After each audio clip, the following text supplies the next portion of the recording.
انسان اور موت۔ موت ایک اٹل حقیقت ہے۔ قال اللہ تعالی کل نفس ذائقۃ الموت ثم الینا ترجعون۔ اللہ تعالیٰ نے فرمایا ہر جان موت کو چکھنے والی ہے، پھر تم ہماری ہی طرف لوٹائے جاؤ گے۔ وقال اللہ تعالی قل یتوفاکم ملک الموت الذی وکل بکم ثم الی ربکم ترجعون۔ اور اللہ تعالیٰ نے فرمایا کہہ دو کہ موت کا فرشتہ جو تم پر مقرر کیا گیا ہے وہ تمہاری جانیں قبض کر لیتا ہے، پھر تم اپنے رب کی طرف لوٹائے جاتے ہو۔ یعنی سب نے واپس اپنے رب ہی کے پاس جانا ہے۔ اسی لیے جب کوئی فوت ہو جاتا ہے تو ہم کیا پڑھتے ہیں؟ انا للہ و انا الیہ راجعون۔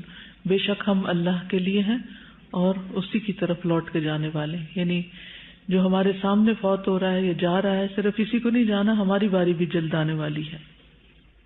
وقال اللہ تعالی قل ان الموت الذی تفرون منہ فإنہ ملاقیکم ثم تردون الی عالم الغیب والشہادۃ فینبئکم بما کنتم تعملون۔ اور اللہ تعالی نے فرمایا کہہ دیجئے جس موت سے تم بھاگتے پھرتے ہو بے شک وہ تم سے ملاقات کرنے والی ہے، پھر تم چھپے کھلے کے جاننے والے کی طرف لوٹائے جاؤ گے، یعنی جس کے سامنے کچھ بھی چھپا ہوا نہیں۔ پھر وہ تمہیں تمہارے کیے ہوئے کام بتلا دے گا کہ تم دنیا میں کیا کر کے آئے ہو۔ تو گویا جو کچھ ہم کرتے ہیں وہ ہمارے سامنے آنے والا ہے، چاہے لوگوں سے چھپ کے کرتے ہیں یا سامنے کرتے ہیں۔ ہمارا اعمال نامہ اور اس کا ریکارڈ تیار ہو رہا ہے ہمارے ہی سامنے لائے جانے کے لیے۔ موت سے بچنے والا کوئی بھی نہیں۔ وقال اللہ تعالی اینما تکونوا یدرککم الموت ولو کنتم فی بروج مشیدہ۔ اور اللہ تعالی نے فرمایا جہاں کہیں بھی تم ہو موت تمہیں آ ہی لے گی، خواہ تم مضبوط قلعوں میں محفوظ ہو جاؤ، کہیں بھی چھپ جاؤ موت تمہیں ڈھونڈ لے گی۔ چھپ نہیں سکتے، بھاگ نہیں سکتے، دفاع نہیں کر سکتے۔ وقال اللہ تعالی وَلَن يُؤَخِّرَ اللَّهُ نَفْسًا إِذَا جَاءَ أَجَلُهَا وَاللَّهُ خَبِيرٌ بِمَا تَعْمَلُونَ۔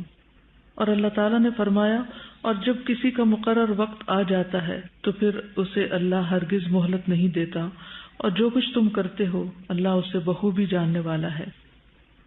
سیدنا انس سے روایت ہے، وہ کہتے ہیں کہ جب رسول اللہ صلی اللہ علیہ وسلم نے موت کی شدت محسوس کی، فاطمہ رضی اللہ تعالی عنہا کہنے لگی ہائے تکلیف۔ رسول اللہ صلی اللہ علیہ وسلم نے فرمایا اے میری بیٹی، بے شک تمہارے باپ پر وہ وقت آ گیا ہے جس سے اللہ تعالیٰ کسی کو بھی چھوڑنے والا نہیں، قیامت کے دن کی ملاقات کے لیے۔ یعنی کوئی بھی اس وقت سے بچ نہیں سکتا، موت سے فرار حاصل نہیں کر سکتا۔ موت انسان کو گھیرے ہوئے ہے۔ سیدنا عبداللہ سے روایت ہے، وہ کہتے ہیں کہ نبی صلی اللہ علیہ وسلم نے 4 کونوں والا خط کھینچا، یعنی اسکوئر بنایا، پھر اس کے درمیان ایک خط کھینچا جو چوکٹے سے باہر نکل رہا تھا، اس کے بعد درمیان والے خط کے اس حصے میں جو چوکٹے کے درمیان میں تھا چھوٹے چھوٹے بہت سے خطوط کھینچے، پھر فرمایا یہ انسان ہے اور یہ اس کی موت ہے جو اسے گھیرے ہوئے ہے، اور یہ جو بیچ کا خط باہر نکلا ہوا ہے وہ اس کی امید ہے، اور یہ جو چھوٹے چھوٹے خطوط ہیں یہ اس کی دنیاوی مشکلات ہیں۔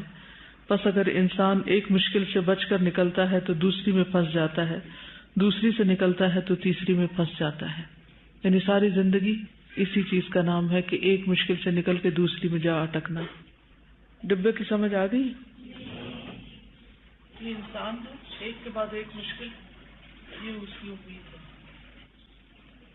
سیدنا مطرف بن عبداللہ بن شخیر اپنے والد سے اور وہ نبی صلی اللہ علیہ وسلم سے روایت کرتے ہیں کہ آپ صلی اللہ علیہ وسلم نے فرمایا ابن آدم کی شکل و صورت یوں دکھائی گئی ہے کہ اس کے آس پاس 99 موتیں ہیں، یعنی 99 حادثات اور مصیبتیں ہیں۔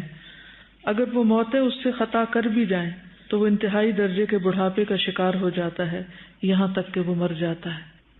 یعنی ہر انسان ہر وقت مختلف طرح کے اندرونی اور بیرونی خطرات میں گھرا ہوا ہے، کوئی بھی چیز اس کی موت کا سبب بن سکتی ہے، لیکن اگر انسان ہر حادثے سے بچتا بھی چلا جائے تو بالآخر بوڑھا ہو جاتا ہے اور پھر موت کا شکار ہو جاتا ہے، یعنی موت کے حادثے سے بچ نہیں سکتا۔ موت کا وقت اور جگہ مقرر ہے۔ قال اللہ تعالی وما كان لنفس ان تموت الا باذن اللہ کتابا مؤجلا۔ اللہ تعالیٰ نے فرمایا اور کسی جان کے لیے ممکن نہیں کہ اللہ کے حکم کے بغیر مر جائے، لکھے ہوئے کے مطابق جس کا وقت مقرر ہے، یعنی ہم میں سے ہر ایک کی موت کا وقت لکھا ہوا ہے، جہاں جس جگہ آنی ہے وہاں پہنچ جائیں گے۔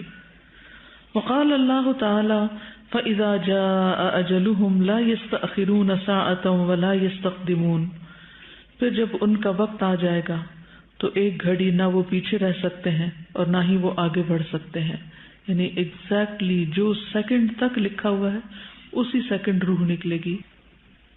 سیدنا مطر بن اقامس سے روایت ہے، وہ کہتے ہیں کہ رسول اللہ صلی اللہ علیہ وسلم نے فرمایا، جب کسی خاص جگہ میں کسی کو موت دینے کا فیصلہ کر دیا جاتا ہے، یعنی کسی خاص شہر، علاقے یا جگہ میں، تو وہ اس کے لیے محبوب بنا دی جاتی ہے، انسان کا دل اس طرف کھنچنے لگتا ہے اور وہاں اس کی کوئی ضرورت پیدا کر دی جاتی ہے، تو انسان اس ضرورت کو پوری کرنے کے لیے وہاں جاتا ہے اور وہاں جا کر فوت ہو جاتا ہے۔